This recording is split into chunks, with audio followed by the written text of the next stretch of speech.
memperlihatkan sebuah kapal di lautan sedang berlayar di tengah badai. Orang-orang dalam kapal tersebut membuang sebuah patung berbentuk seorang wanita. Kemudian scene berpindah ke Beijing pukul 8 pagi.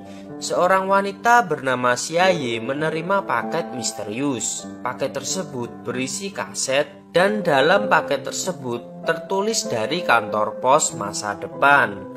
Setelah itu, Xiaye mengemasi barang-barangnya dan membawa kasetnya. Bersamaan dengan itu, diperlihatkan juga tokoh lain, seorang pria yang nantinya diketahui bernama Keda yang juga sedang mengemas barang lalu pergi. Xiaye tiba di stasiun. Dia menaiki kereta dari Beijing dengan tujuan ke Qingdao. Keda juga menaiki kereta yang sama dengan Xiaye. Dalam perjalanan, Xiaye mendengarkan kaset dari paket tadi. Terdengar suara pria. Pria itu adalah Keda. Kaset itu adalah rekaman suara Keda saat berusia 17 tahun. Banyak hal yang ingin Keda ceritakan. Kemudian scene berpindah ke masa lalu, tahun 1997. Xiaye sedang berenang dengan teman-temannya. Lalu datang Keda memperhatikan Xiaye. Tiba-tiba ia ditarik oleh temannya yang bernama Sulang yang sudah lebih dulu memperhatikan. Dari scene ini dapat diketahui bahwa orang tua Xiaye baru saja bercerai dan Keda menyukai Xiaye. Di pinggir laut, Xiaye dan teman-temannya sedang berlari dan melakukan pemanasan. Sementara itu, Keda sedang bersepeda. Keda terlihat senang karena melihat Xiaye. Namun tiba-tiba celananya tersangkut kail yang dilemparkan seseorang yang sedang memancing. Xiaye yang melihat kejadian tersebut tertawa dong. Keda malu dan mengabaikan panggilan Xiaye. Scene berpindah lagi, memperlihatkan Keda berkelahi dengan Sulang dan Xiaye yang berusaha melerai. Lalu Pak Liu, yaitu guru mereka, datang. Keda dan Sulang dipanggil ke ruang guru dan dimintai keterangan. Sulang mengatakan bahwa Keda yang memukulnya duluan dan dia hanya membela diri.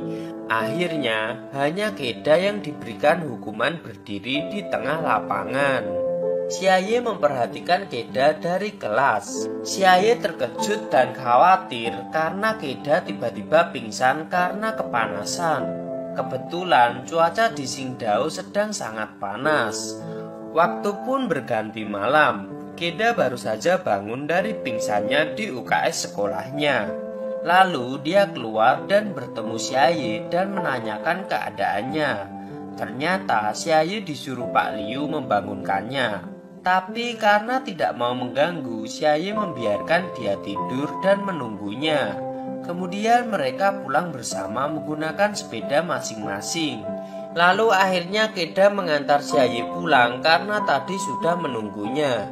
Sesampainya di rumah, Keda membantu ibunya yang berjualan. Saat ditanyai soal luka lebam di wajahnya, dia bilang jatuh dari sepeda.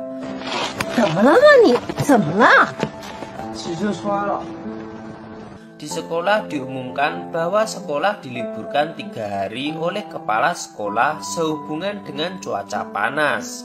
Ketika Keda bersantai di pinggir kolam renang, dia diangkat oleh teman-temannya dan dilempar ke kolam renang. Ternyata Keda tidak bisa berenang lalu tenggelam. Xiaye yang melihat dan menyadari dia tidak bisa berenang langsung menolongnya. Keda pingsan lalu dibangunkan oleh Xiaye. Saat sadar, dia melihat wajah cantik Xiaye, dia kaget dan langsung bangun. Kupingnya kemasukan air. Xiaye menyuruhnya mengikuti gerakannya untuk melompat-lompat dengan satu kaki dan memiringkan kepalanya. Setelah kupingnya sudah enakan, Xiaye berkata bahwa kupingnya juga pernah kemasukan air. Jadi dia tahu caranya. Xiaye tidak mengira bahwa Keda tidak bisa berenang dan malah nekat bersantai di sana. Keda berkata karena di sana udaranya sejuk. Setelah itu Keda mengucapkan terima kasih dan langsung buru-buru pergi. Xiaye lalu mengejarnya dan memanggilnya karena buku Keda ketinggalan, tapi Keda tidak mendengarnya. Kemudian Xiaye membuka buku tersebut dan tersenyum ketika membacanya. Liburan pun selesai dan di kelas Pak Liu sedang membagikan hasil ulangan kepada murid-murid sambil menyebutkan nilainya. Keda mendapat nilai 88 dan Xiaye 84. Ketika Pak Liu memanggil nama Sulang dan nilainya 42, ternyata Sulang tidak ada. Pak Liu lalu bertanya di manakah Sulang, dan dijawab Xiaye bahwa Sulang tidak masuk. Xiaye disuruh untuk ke rumah Sulang seusai sekolah, memberikan kertas ulangannya dan memberitahukan orang tua Sulang untuk menghubungi Pak Liu. Lalu Keda diminta untuk menemani Xiaye karena rumahnya dekat dengan Sulang. Dalam perjalanan menuju rumah Sulang, Xiaye mengembalikan buku Keda yang ketinggalan di kolam renang. Xiaye tidak tahu kalau Keda bisa menulis. Keda berkata bahwa itu bukan tulisannya, namun kutipan-kutipan dalam bahasa Inggris yang dia sukai lalu ditulisnya di buku tersebut. Xiaye bertanya apakah Sulang tahu acara siaran The Faded Night dan menyuruhnya untuk mengirim tulisannya ke acara tersebut agar dapat hadiah Walkman. Aku sudah punya, kata Keda. Lalu Xiaye berkata dia bisa memberikan kepadanya sebagai hadiah. Keda pun berniat untuk mengirim tulisannya ke acara siaran itu agar bisa memberikan Walkman kepada Xiaye. Sesampainya di rumah Sulang, mereka menemui orang tua Sulang. Ayah Sulang marah karena Sulang tidak berangkat, dan ibunya bercerita bahwa beberapa hari yang lalu Sulang pulang dengan wajah babak belur. Dia tahu bahwa dia pasti berkelahi dengan teman berandalannya. Orang tuanya tidak tahu bahwa Kedalah yang memukulinya. Xiaye lalu menyampaikan pesan dari Pak Liu, tapi tidak memberikan kertas ulangannya. Mereka lalu pamitan pulang. Sebelum pulang, mereka bertemu dengan adik Sulang, dan adiknya tersebut mengatakan kalau dia tahu Sulang ada di mana. Keda dan Xiaye lalu datang ke sebuah klub yang diberitahu adiknya Sulang tadi untuk menemui Sulang. Tapi sebelum masuk klub itu, Sulang keluar dan nampak dikejar-kejar lalu dihajar orang-orang dari dalam klub itu. Keda lalu membantu Sulang tapi malah ikut babak belur karena kalah jumlah. Xiaye membantu mereka melarikan diri. Mereka lari sampai ke pelabuhan. Mereka kemudian duduk di dermaga. Sulang meminta maaf pada Keda karena tidak seharusnya berkata seperti itu terhadap ibunya sehingga mereka berkelahi. Sulang meminta Xiaye dan Keda untuk menunggu sebentar lalu dia pun pergi. Xiaye memberikan sapu tangan pada Keda untuk membersihkan darah di hidungnya. Sulang kembali dengan membawa minuman untuk mereka. Keda lalu menyimpan sapu tangannya ke saku. Xiaye lalu mengatakan kalau Sulang harus berangkat ke sekolah besok. Sulang berkata akan berangkat besok, tapi dia harus menandatangani hasil ujiannya dulu karena tulisannya mirip dengan ibu tirinya. Sejak saat itu, Keda dan Sulang menjadi sahabat. Sementara itu, ada perasaan tak biasa antara Keda dan Xiaye. Mereka semakin dekat. Suatu malam saat acara siaran The Faded Night membacakan tulisan Keda. Awalnya Xiaye senang sekali, tapi dia lalu muram setelah mendengar tulisan Keda yang mengatakan kalau dirinya jatuh sakit karena kanker darah yang mana itu adalah sebuah kebohongan. Keesokan harinya Keda akan memberikan hadiah Walkman pada Xiaye. Namun Xiaye mengabaikannya dan wajahnya nampak sedih. Keda ingin mengejarnya, tapi berhenti karena menyadari kesalahannya. Sesampainya di sekolah, pelajaran sudah dimulai. Tetapi Keda malah berdiri di tengah lapangan seolah-olah menjalani hukuman. Itu dilakukannya dengan sengaja karena dia telah berbohong. Awalnya Xiaye mengabaikannya. Sampai hujan pun turun, Keda masih berdiri di sana. Karena tidak tega, Xiaye menghampirinya dan menyuruhnya untuk menghentikannya. 够了，够了，笨蛋！谁让你罚站的？ Kemudian ia memberikan sebuah kaset lalu meninggalkannya. Teman-teman satu sekolahnya yang melihat hal tersebut menyorakinya dong. Di rumah, Keda mendengar kaset yang diberikan Xiaye yang merupakan rekaman suaranya.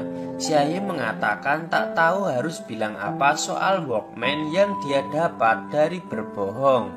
Xiaye tidak hanya marah karena Keda berbohong, tapi juga karena Keda tidak memikirkan bagaimana perasaan para penderita penyakit kanker darah. Shin berpindah ke Keda yang sedang menaiki kereta. Keretanya sudah sampai di stasiun Qingdao. Keda membalas memberikan kaset rekaman suaranya yang berisi permintaan maaf ke Xiaye. Hubungan Keda dan Xiaye semakin hari semakin dekat dan saling jatuh cinta. Terlihat dari ingatan Keda saat dewasa yang sedang memikirkan Xiaye. Keda mengikuti kelas renang karena dia berjanji akan menjadi perenang musim panas ini.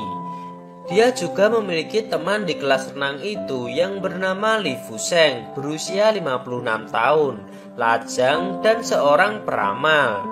Dan dia memiliki kantor pos, yang sebenarnya itu adalah jasa kirim gratis yang diberi nama kantor pos masa depan. Kantor pos itu digunakan untuk mengirim sesuatu untuk seseorang, siapa saja bahkan yang belum mereka kenal berupa apa saja dan di mana saja. Li Fusheng mengatakan pada Xiaye dan Keda kalau dalam dunia ini seseorang hidup dan tiada. Jika seseorang telah tiada tidak berarti mereka hilang. Mereka tidak hilang begitu saja tapi tetap hidup di suatu tempat. Mereka akan saling bertemu karena cinta. Li Fusheng menyebutnya sebagai center of the world, pusat dunia. Xiaye bertanya pada Li Fusheng apakah dia pernah ke sana. Ternyata belum, tapi dia harus ke sana untuk menemui seseorang. Xiaye ingin tahu siapa yang ingin ia temui dan bertanya. Belum sempat dia jawab, Li Fusheng menyuruh mereka untuk menemui seseorang malam ini di pemakaman. Setelah mencari-cari, akhirnya mereka menemui makam yang dimaksud, yaitu makam Meixin. Tapi mereka bingung apa hubungannya makam ini dengan pusat dunia. Di sekolah, mereka sedang mempelajari tentang Uluru yang merupakan bebatuan pasir terbesar di dunia. Keda berpikir bahwa itu pusat dunia, tapi Xiaye mengatakan kalau sebagian orang menganggap bahwa Himalaya yang merupakan pusat dunia. Saat di kelas renang, Li Fusheng bertanya pada Keda apakah dia mencintai Xiaye, tapi Keda hanya tertawa. Lalu Li Fusheng berkata bahwa Nona Sun pelatih renang itu adalah putri cinta pertamanya, yang juga dia anggap sebagai anaknya.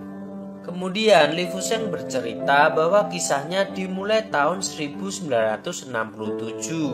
Meixin dan Li Fusheng jatuh cinta pada pandangan pertama, tapi mereka harus berpisah karena Li Fusheng mengikuti wajib militer. Li Fusheng selalu menerima surat dari Meixin, tapi di surat terakhirnya mengatakan dia dipaksa menikah. Mereka tidak bisa saling melupakan, walaupun Meixin telah menikah. Li Fusheng pindah untuk dekat dengannya dan dia berjanji untuk selalu menjaganya. Namun Meixin mengalami kecelakaan dan akhirnya meninggal. Nona Sun mirip dengan ibunya yaitu Meixin. Jadi Li Fusheng yakin bahwa Nona Sun adalah putrinya. Setelah Li Fusheng mati nantinya, dia akan memberikan kantor pos masa depan pada Nona Sun. Ia akan mengatakan bahwa Nona Sun memiliki ayah yang sangat menyayanginya. Shin berpindah ketika Nona Sun sudah menjadi pemilik kantor pos masa depan. Xiaye yang mendapat paket misterius datang ke kantor masa depan. Sementara itu, Keda masih mendengarkan rekaman Xiaye yang mengucapkan terima kasih karena telah menemaninya di hari ulang tahunnya sambil melihat mercusuar yang dia dan Xiaye naiki di hari ulang tahunnya. Keda mengingat lagi kejadian hari itu. Xiaye berulang tahun dan ayahnya berjanji akan datang, tapi dia tidak datang. Keda menemukan Xiaye di pinggir pantai yang sedang hujan deras. Lalu mereka naik ke atas mercusuar. Di atas mercusuar, mereka bercerita bahwa di dasar laut sana ada dirinya yang lain. Ayahnya dulu bekerja di pulau dan membuat banyak patung. Salah satunya patung berbentuk Xiaye. Ayahnya dan teman-temannya dihantam badai dalam perjalanan pulang ke Qingdao menggunakan kapal. Mereka harus membuang patung-patung tersebut untuk bisa selamat. Walaupun berat, tapi ayahnya harus merelakan patung berbentuk Xiaye tersebut. Orang tua Xiaye bercerai saat dia berusia 14 tahun dan ayahnya pergi. Setiap tahun Xiaye membuat permohonan agar bisa merayakan ulang tahun dengan ayahnya. Tapi dia tidak pernah datang dan hanya memberikan alasan. Kemudian Keda berkata setidaknya dia masih memiliki ayah karena Keda bahkan tidak mengenal ayahnya. Setelah itu mereka melihat Putri Duyung. 那，你看，那边，看见了吗？ Suatu hari, Keda dan Xiaye berencana untuk pergi ke Beijing untuk menemui ayah Xiaye. Mereka dibantu teman-temannya agar Xiaye diizinkan pergi oleh ibunya dengan berpura-pura akan studi tour ke Beijing. Rencana mereka pun berhasil dan mereka naik kereta menuju Beijing. Sesampainya di Beijing, mereka mendatangi kantor ayah Xiaye, tapi dia tidak ada di sana. Saat di jalan, Xiaye tidak sengaja melihat ayahnya dengan keluarganya yang baru dan memiliki seorang putri. Xiaye sangat sedih. Dia tidak tahu kalau ayahnya sudah menikah lagi. Keda berusaha menenangkannya. Xiaye sudah tidak mau menemui ayahnya. Lalu dia bingung harus bagaimana karena selain tiket pulang, uangnya tinggal 40 yuan. Keda mengajak pergi Xiaye ke Villa Sulang di Beijing yang belum ditempati. Sebelumnya dia sudah diberikan kunci vilanya di stasiun. Vilanya nampak seram dan Xiaye mendengar telepon berdering, padahal Keda tidak mendengarnya.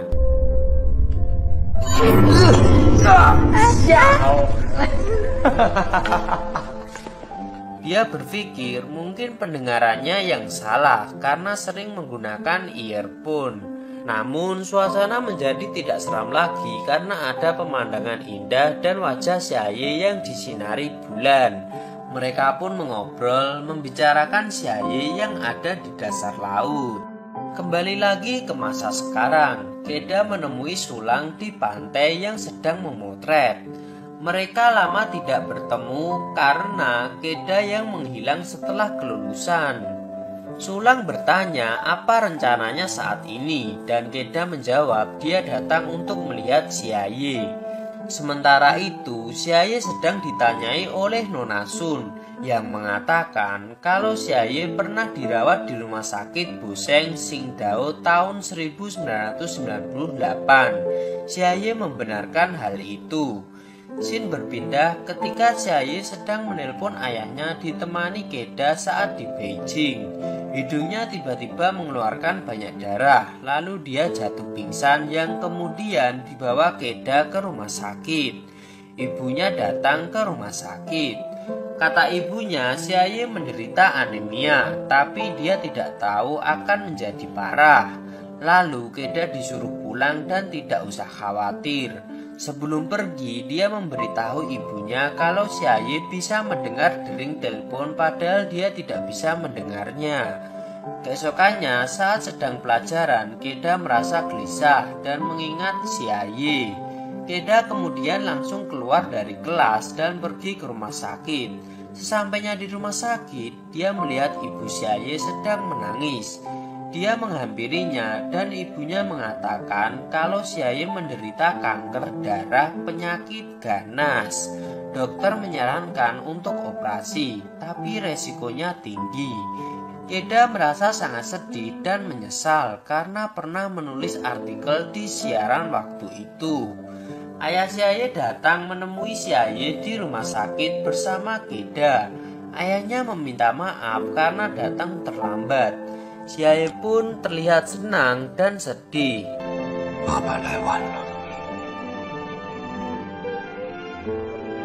Hari berikutnya, Xiaye memperlihatkan sebuah kamar yang di pintunya bertuliskan nama Xiaye.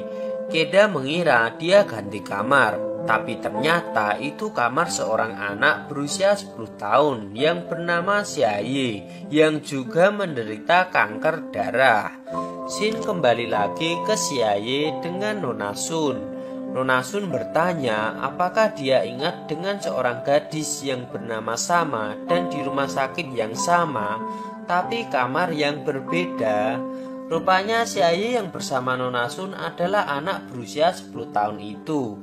Awalnya dia mengira bahwa kaset yang diterimanya salah kirim, tapi Nona Sun menjawab bahwa Xiaye memang sengaja mengirim kaset itu untuknya. Nona Sun mengatakan dia akan mengerti setelah mendengar kaset terakhir. Kembali lagi ke masa lalu. Ayah Xiaye dan Keda ingin mentransplantasi sumsum mereka untuk Xiaye, tapi kata dokter sumsum mereka tidak ada yang cocok dengan Xiaye. Semakin hari kondisi Xiaye semakin parah. Suatu malam ketika menjenguk dan mengobrol dengan Xiaye tentang patung Xiaye di dasar laut, Keda merasa sangat sedih dan takut kehilangannya, sehingga dia pun menangis. Malam itu juga Xiaye meminta kepada Keda dia ingin melihat patung Xiaye dari lautan. Keda mengiyakan permintaan Xiaye itu. Xiaye takut tidak bisa bertahan, tapi Keda berusaha menenangkannya.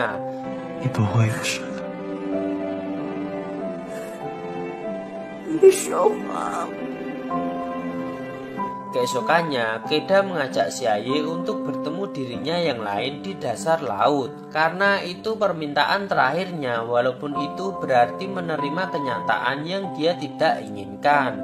Di kapal, Keda mengatakan kalau mereka akan memiliki kenangan indah selama bertahun-tahun. Tapi Xiaye berkata dia tidak punya banyak waktu lagi.